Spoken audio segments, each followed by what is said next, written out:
नमस्कार मंडळी, स्टार प्रवाहावरील लग्नानंतर होईलच प्रेम या मालिकेच्या पुढे येणाऱ्या भागामध्ये आपण पाहणार आहोत की आर्या ही देशमुखांच्या घरी आलेली असते. तेव्हा काव्या तिला म्हणते की आज तू तुझ्या बॉयफ्रेंडला भेटणार होतीस ना, कुठे आहे, लपून ठेवला आहेस तू. त्याला तेवढ्यात आर्या आवाज देते चैतन्य, आणि चैतन्याची सर्वांसमोर ओळख करून देते.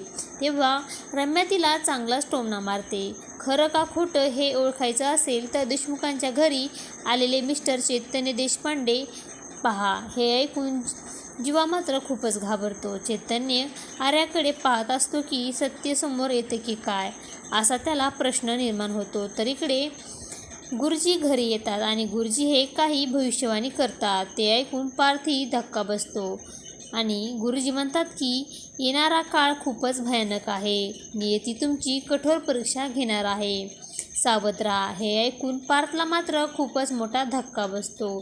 तर असं काही आपल्याला या भागामध्ये पाहायला मिळणार आहे.